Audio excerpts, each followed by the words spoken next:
বাস ছেড়েছে আধা ঘন্টার একটু বেশি সময় ধরে। উনি 15 মিনিট ধরে ঘুমের নাটক করে আমার কাঁধে মাথা রেখেই যাচ্ছেন। বারে বারে আমার হাঁটুর উপর হাত রাখছে। পাশ থেকে একজন বলে ওঠে। আরেকজন সেই লোকের পক্ষ নিয়ে বলে। বেলা একবার লোকটাকে উদ্দেশ্য করে বলে, বাসে আপনি যেমন টিকিট কেটে উঠেছেন সেরকম আমিও। আপনাদের যদি মেয়েদের কাঁধে মাথা রেখে এতই ঘুমানোর শখ, তাহলে বাড়ি থেকে বউ নিয়ে বের হলেই তো পারেন। আর এই লোক মোটেও ঘুমাচ্ছিল না, সে অস্বাভাবিকভাবে আমাকে স্পর্শ করছিল, বারবার ইচ্ছে করে কাঁধে মাথা রাখছিল, শরীরে স্পর্শ করছিল। কোনটা ইচ্ছেতে হয় আর কোনটা এমনিতেই হয় সেটা বোঝার ক্ষমতা আমার আছে। বেলা নিজের ব্যাগটা কোলের ওপর নিয়ে বলে, উনি বারবার এমন ইচ্ছে করে করছিল দেখে আমি সেফটি পিন দিয়ে রেখেছি। কপালে লাগার সাথে সাথে ঘুম ভেঙে গেছে, তাই না? উনি যদি ঘুমিয়েই থাকতেন তাহলে বুঝতেন কিভাবে যে এই সেফটি পিন আগে লাগানো ছিল না, মাত্র লাগিয়েছি। কারো মুখে আর কোনো কথা নেই। বেলার পাশে বসা লোকটা তবুও নিজের ইচ্ছে মতো বলেই যাচ্ছে। বেলা তাকে থামিয়ে দিয়ে বলে, আপনাদের মতো পুরুষদের জাস্ট মেরে ফেলে রাখা উচিত। হাত পা দিয়ে স্পর্শ করলে পা কেটে দেওয়া উচিত। চোখ দিয়ে খারাপ নজর দিলে চোখ তুলে নেওয়া উচিত। আর আপনার মতো ঘুমের নাটক করা অভিনেতা হলে মাথা আলাদা করে দেওয়া উচিত। বেলা বাসের দায়িত্বে থাকা লোককে বলে লোকটাকে তার পাশ থেকে তুলে দেয়। লোকটার সম্মানহানি হওয়ায় বাস থেকেই নেমে যায়। গন্তব্যে পৌঁছানোর আগে কিছু লোক বেলার কাজে প্রশংসা করতে থাকে। বেলার পাশে এসে বসা মহিলাটি বেলার গালে হাত দিয়ে মৃদু হেসে বলে, ওয়েল ডান বেটি। বেলা আদালতে পৌঁছে ওয়াহাজকে কলে পাচ্ছিল না। বাইরে রোদের মধ্যে দাঁড়িয়ে বারবার কল দিচ্ছিল বেলা। ওয়াহাজ তবুও কল রিসিভ করেনি। উপায় না পেয়ে বেলা ফারাজকে কল দেয়। রিং হতেই ও পাশ থেকে কল রিসিভ হয়ে যায়। ফারাজ বলছেন? হ্যাঁ বলছি। রায় কত দূর? রায় শেষ। মানে এত তাড়াতাড়ি? হ্যাঁ। কোথায় আছেন? আমার ভাইয়া কোথায়? আপনার ভাইয়া রেগে এখান থেকে বেরিয়ে গিয়েছে, বাহিরে কোথাও আছে হয়তো। কলে পাচ্ছি না আপনাকে। আচ্ছা, কি ঠিক হলো বিচারে? সবাই ছাড়া পেয়ে গেছে। কি কি বলছেন আপনি? হাসপাতাল থেকে রিপোর্ট চেঞ্জ করে দিয়েছে। এটা অ্যাক্সিডেন্ট কেস বলে চালিয়ে দেওয়া হয়েছে। টাকাওয়ালার কোনো বিচার হয় না। হাসপাতালে থেকে কিভাবে রিপোর্ট চেঞ্জ করে দেওয়া হয়? আর নুসরাতের বাবা মা? ওনারা কারো সাথে কোনো কথা বলছেন না, হয়তো ভয় দেখানো হয়েছে। কোথায় আপনি? আমি এই তো মেইন গেটের পাশের আমতলায় দাঁড়িয়ে। ওখানে দাঁড়ান, আমি আসছি। বেলা 5 মিনিট ধরে এক জায়গাতেই চুপচাপ দাঁড়িয়ে আছে। এত বড় একটা অবিচার কিভাবে হতে পারে সেটাই ভাবছে সে। পাশেই ফারাজ দাঁড়িয়ে আছে। কিছুক্ষণ পর নুসরাতের বাবা মা তাদের সামনে দিয়ে বেরিয়ে চলে গেল। একবার শুধু বেলার দিকে করুণ চোখে নুসরাতের বাবা তাকাচ্ছিল। বেলা একটা চেয়ারে বসে পড়ে। একে একে সবাই বাহিরে চলে আসে। নুসরাতকে ধর্ষণ করা 3জন ছেলেকে একসাথে দেখতে পায় বেলা। চেয়ার ছেড়ে দাঁড়িয়ে যায় সে। 3জন ছেলের সাথে আরো কিছু লোক রয়েছে। পাশে থেকে একজন 3জনের মধ্যে একজনকে বেলাকে দেখিয়ে বলে। সাথে সাথে দাঁড়িয়ে যায় ছেলেটা। বেলার দিকে এগিয়ে গিয়ে গাল চুলকে হেসে বলে। 5 মাসের মাথায় প্রাক্তন স্বামী ধ্রুবর কাছ থেকে ফোন কল পায় বেলা। এই সময়টাতে প্রাক্তন স্বামীর কল পাওয়া হয়তো খুব একটা অস্বাভাবিক কোনো ব্যাপার না। একটা সময় এসে ছেড়ে যাওয়া মানুষটা ঠিকই উপলব্ধি করতে পারে তার করা কাজটা ঠিক ছিল না। ফোন স্ক্রিনে ধ্রুব নামটা ঝলঝল করছে।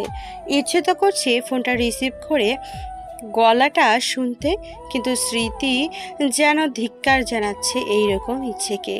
স্ক্রিনের দিকে কিছুক্ষণ তাকিয়ে থাকলো বেলা। কল যতক্ষণ না কেটে গেল সে ততক্ষণ দেখতে থাকলো।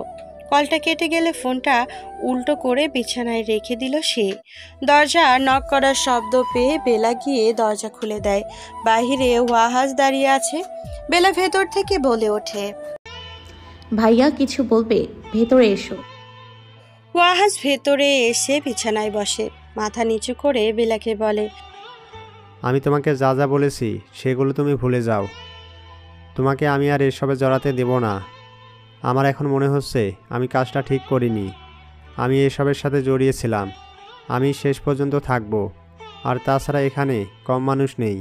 আমি আমার বোনকে বিপদে ফেলতে চাই না। বেলা চুপচাপ তার ভাইয়ের কথা শুনছিল। সে নিজের প্রথমোদ্দয়কে এসব থেকে বেরিয়ে আসতে চেয়েছিল। শ্বশুরবাড়িতে থাকতে শুধু তথ্য জোগাড় করে দিত হয়তো তাকে, আর তার জন্য কিছু টাকা পেত সে। তার মনে হয় প্রতিটা মানুষের উচিত নিজের সাথে ঘটে যাওয়া অন্যায়ের শাস্তি দেওয়া, যেমন তার মা করেছিল। বেলা তার ভাইয়ের কাছে গিয়ে বসে, নিচের দিকে তাকিয়ে বলে, ভাইয়া, তোমার মনে আছে আম্মা যখন ছোট মায়ের ভাইকে শাস্তি দিচ্ছিল তখন তুমি কত খুশি হয়েছিলে?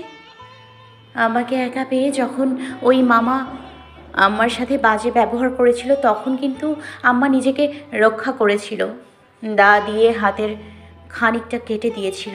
তারপর ধীরে ধীরে যখন সব কিছু জানাজানি শুরু হলো, আমাদের শৈশব নষ্ট করে আম্মা নিজে মরে গিয়ে বেঁচে গেল। আমার জীবনের প্রথম নারীকে হারিয়েছি। এখন আর তোকে হারাতে চাই না বোন। আমি আজ বুঝতে পেরেছি এ সমাজের সব কয়টা মানুষ ভিতরে ভিতরে পশু। তাদের সাহায্য করলে ভালো, তবে সেটা কোনোভাবে তাদের মনের মতো না হলে আসল রূপ দেখা যায়। আমি নিজেই ভেবেছি আর দেশে থাকবো না। কি হয়েছে ভাইয়া, তুমি এরকম কেন বলছো? কিছু হয়নি। আমি ভেবেছি তোকে নিয়ে বাইরে চলে যাব।